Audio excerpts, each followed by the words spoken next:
Welcome to friend study Maurya classes में आप सभी का स्वागत है। आज हम भौतिक भूगोल को देखेंगे और हम भौतिक भूगोल के बारे में जानेंगे। नंबर 2, भौतिक भूगोल की उत्पत्ति यानी कि पृथ्वी की उत्पत्ति के बारे में आज हम इस वीडियो में चर्चा करेंगे।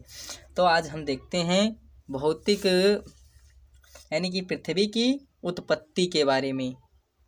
तो भूवैज्ञानिक समय सारणी मापक को देखते हैं, यानी भूवैज्ञानिक समय सारणी मापक को अच्छी तरीक़ा से हम बताएंगे आपको। हमारी पृथ्वी ये भी फर्स्ट ईयर के भौतिक भूगोल के यानी फर्स्ट पेपर के दूसरा अध्याय है, मतलब पृथ्वी की उत्पत्ति के बारे में बताया गया है, जो कि बहुत ही महत्वपूर्ण है पढ़ना।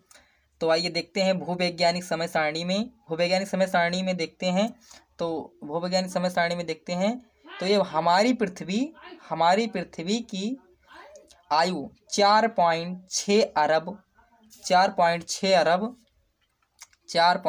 अरब वर्ष उक्त है, मतलब कि 4.6 अरब वर्ष पूर्व है, जो कि हमारी पृथ्वी की आयु है वो 4000 वर्ष पूर्व।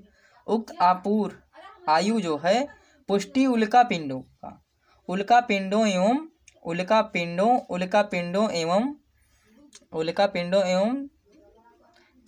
चंद्रमा के चट्टानों के विश्लेषण एवं परीक्षण से ज्ञात हुआ है। किंतु पृथ्वी के सर्वाधिक चट्टानों की रेडियोधर्मी पदार्थों के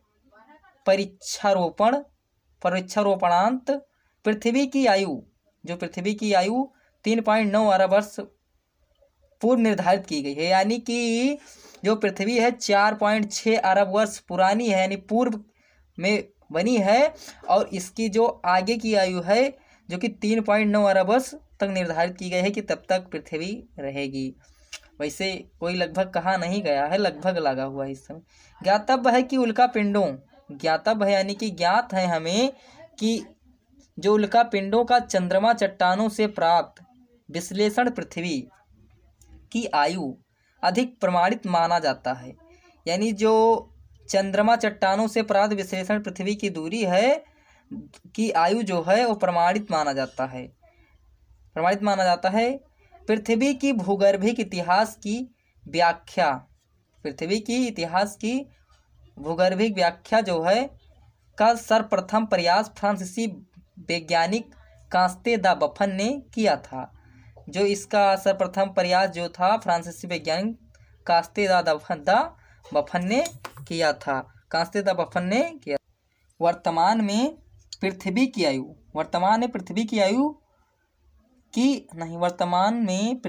के भूवैज्ञानिक समय मापक को अधोलिखित कालखंडों में विभक्त किया गया, यानी कि पृथ्वी को एक कालखंडों में विभक्त किया गया। जैसे अभी बताएंगे आपको, जैसे आघ महाकल्प होते हैं, पूरा जीवी महाकल्प होते हैं, और मध्य महाकल्प जीवी होते हैं, और नवजीवी कल्प होते हैं, जिसमें एरा, इपोक, पीरियड और प्रारंभ, ये सब बताएंगे आपको बहुत अच्छे तरीक़ा से, जो कि याद हो जाएगा।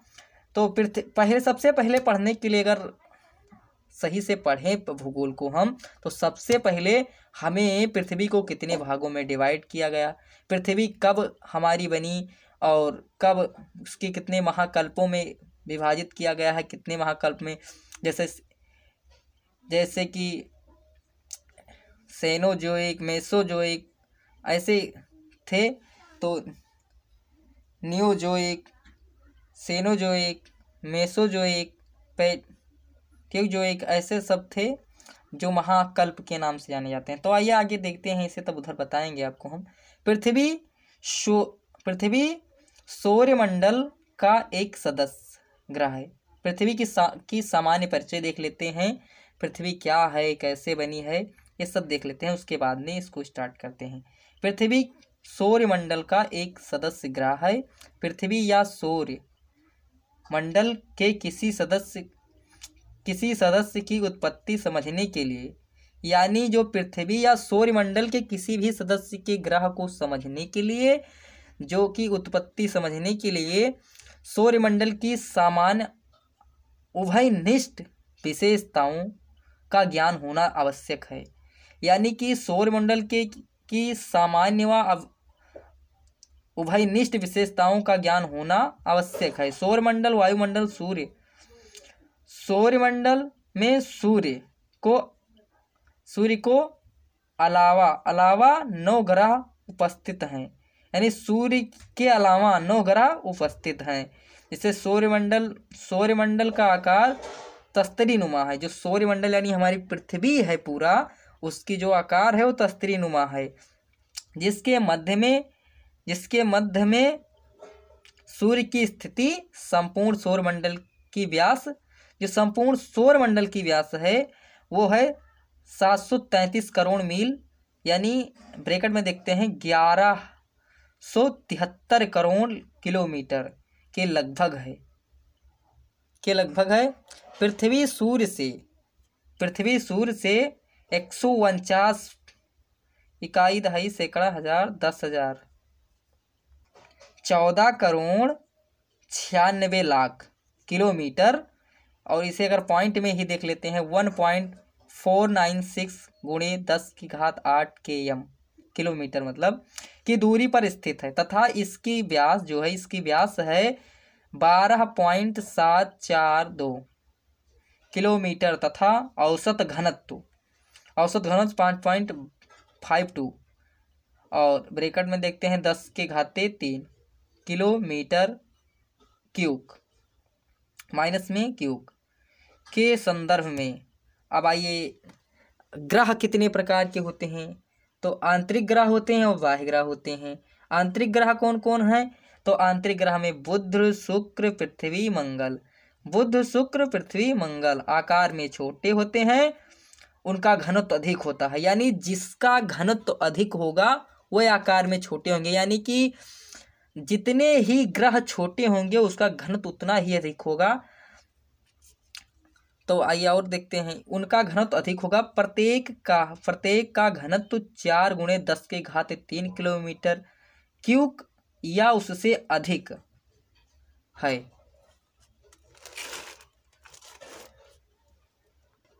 बाह्य ग्रह देखते हैं।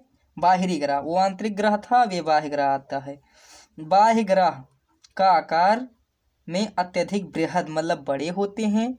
यानी बाह्य ग्रह जो होते हैं वो अत्यधिक बड़े होते हैं और बृहद यानी बृहद को ही बड़ा ग्रह कहा जाता है, अत्यधिक बृहद।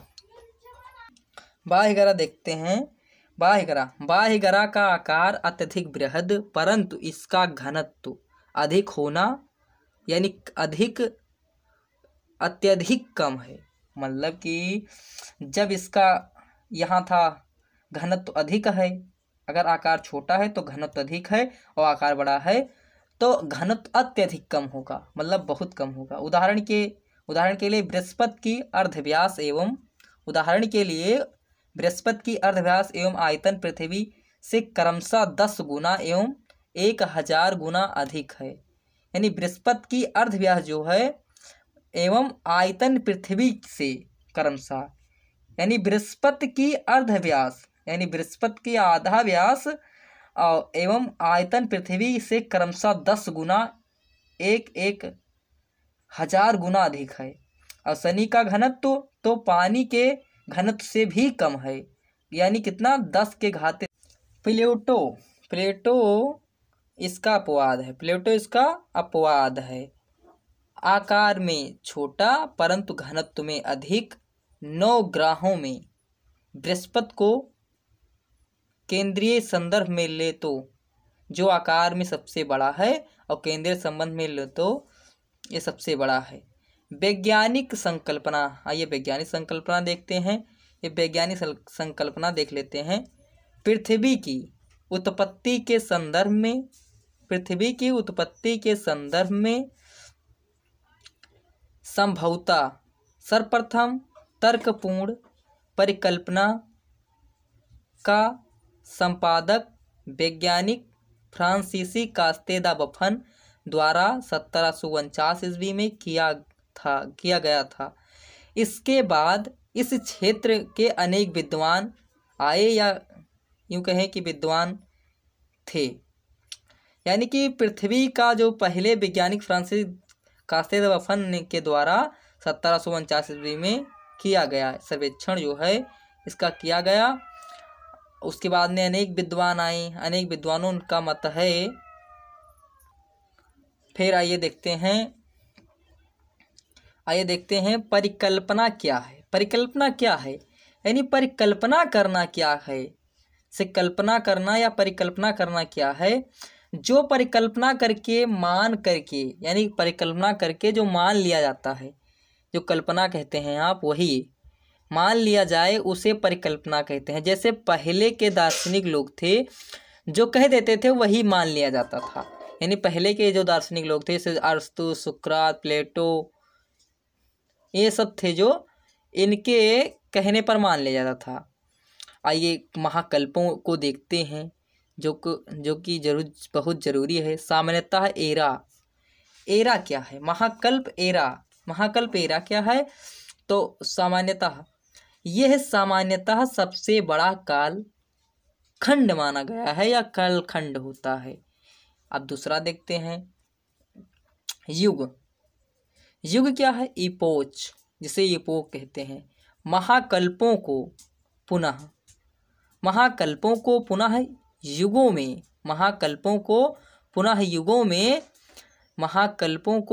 युगों में विभक्त किया गया है, जिन्हें क्रमशः प्रथम, द्वितीय, तृतीय और चतुर्थ युग कहा जाता है। शक देखते हैं, शक या कल्प, पीरियड जिसे कहते हैं। प्रत्येक युग के छोटे छोटे शक में अथवा कल्प में विभक्त किया जाता है या किया गया है। पृथ्वी की उत्पत्ति आज से लगभग 4.6 अरब वर्ष पूर्व एक ज्वलित गैसीय पिंड से हुआ था। लगभग 0.6 अरब में उक्त गैसीय पिंडों के ऊपर भूपटल का निर्माण हुआ है। भूपटल के निर्माण काल में अजीबी महाकल्प भूपटल के निर्माण में अजीबी महाकल्प की संज्ञा दी गई है। अब महाकल्पों को हम देखते हैं। महाकल्प क्या है, महाकल्पों को बहुत अच्छी तरीक़ा से हम आपको बताएं।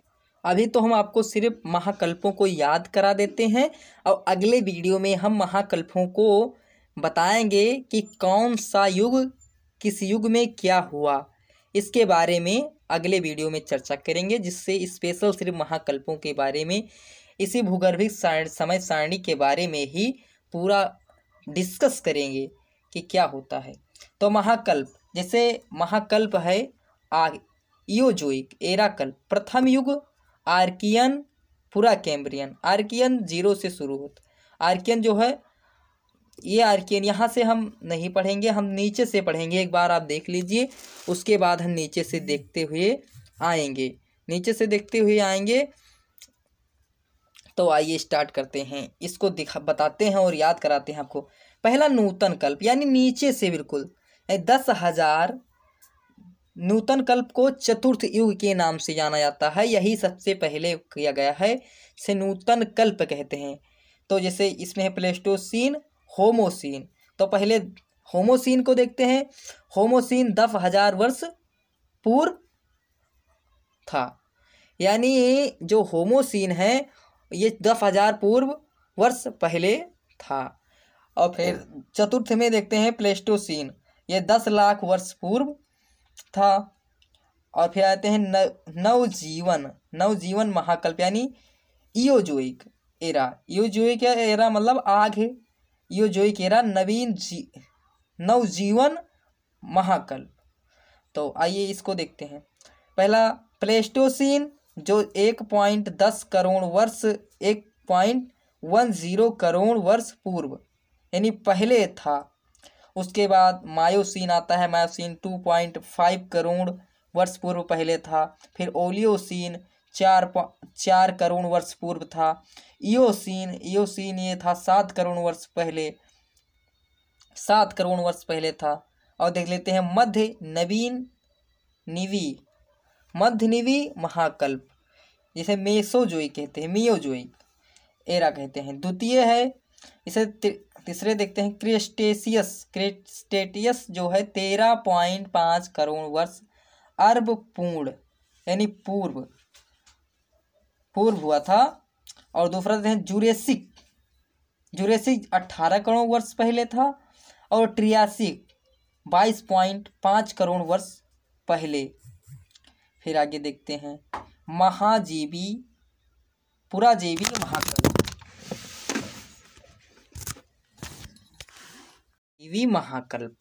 महाकल्प जो है वह पैलियोजोइक एरा के नाम से जाना जाता है। पैलियोजोइक एरा के नाम से जाना जाता है। तो पर्मियन पहला है जो 27 करोड़ वर्ष पूर्व पहले स्टार्ट था। और फिर पांचवा है कार्बोनिफेरस युग जिसमें कोयले का निर्माण हुआ, यानी कार्बोनिफेरस जो है इस युग में कार्बोनिफेरस में एक हलचल हुई पृथ्वी में और उससे एक बहुत बड़ी सुनामी आई, यानी कार्बोनिफेरस में बहुत बड़ी सुनामी आई जिससे धरती उलट पुलट यानी कि बहुत बड़ा भूकंप। तो जो धरती है वो उलट पुलट होने लगी। उसी समय जो उस समय का कार्बोनिफेरस युग था वो चल रहा था। तभी इसे कोयले के नाम से भी जाना जाता है, कोयला युग भी कहा जाता है।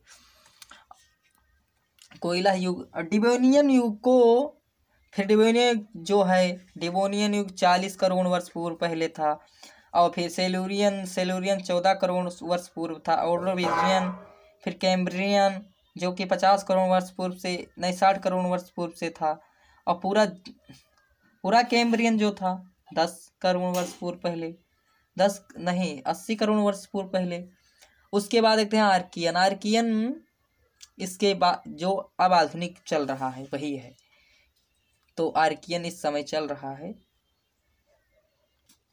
कुछ महत्वपूर्ण क्वेश्चन इसमें महत्वपूर्ण क्वेश्चन देख लेते हैं, एक क्वेश्चन। उसके बाद में अगले वीडियो में हम आपको इस चैप्टर को दूसरे पार्ट में बहुत अच्छी तरीक़ा से समझा देंगे और उसके आगे वाला समझाएंगे। इस समय आपको बताते हैं सर्वप्रथम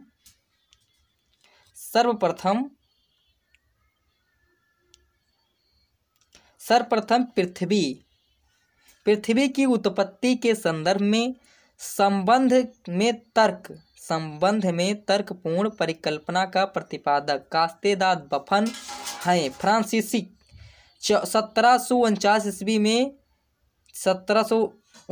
में किया गया था। कालांतर में पृथ्वी व अन्य ग्रहों की उत्पत्ति में दो प्रकार की संकल्पनाएं पाई जाती हैं, द्वैतवादी संकल्पना, अद्वैतवादी संकल्पना। द्वैतवादी संकल्पना क्या है?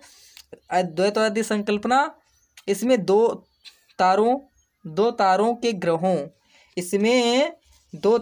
ग्रहों की उत्पत्ति को बताया गया है, उत्पत्ति को प्रमाणित किया जाता है। ज्ञातव्य है कि अद्वैतवादी संकल्पना के पैतृक संकल्पना के नाम से भी जाना जाता है। अद्वैतवादी संकल्पना को पैतृक संकल्पना के नाम से भी जाना जाता है क्योंकि इनके अनुसार संपूर्ण ग्रहों की उत्पत्ति के एक ही पिता के तारे का योगदान इस मान्यता वाली प्रमुख संकल्पनाएं तथा इनके प्रतिपादक अधोलिखित हैं। अच्छा, पुछल तारा क्या है? पुछल तारा परिकल्पना कास्तेद बफन द्वारा 1749 ईस्वी में किया गया था। वायव्य राशि की परिकल्पना एमेनुएल कास्ट 1755 ईस्वी में किया था। निहारिका परिकल्पना लाप्लास के द्वारा किया गया था। लाप्लास एक वैज्ञानिक थे जिन्हें 1796 ईस्वी में इसके अंतर्गत बादरास द्वारा संशोधित किया गया था। यानी इनका जो परिकल्पना निहारिका परिकल्पना ये तो 1796 ईस्वी में ही इन्होंने किया था, लेकिन ये मान्य नहीं हुआ। तब उसके बाद में रास द्वारा संशोधित किया गया, इसे फिर से सही किया गया, फिर उल्का पिंड। अब अगले वीडियो में हम सही से इसी चैप्टर को दूसरे पार्ट में देखेंगे। धन्यवाद। इस वीडियो अगर अच्छी लगी हो तो लाइक, कमेंट, शेयर जरूर कीजिएगा और हमारे चैनल को सब्सक्राइब जरूर कीजिएगा।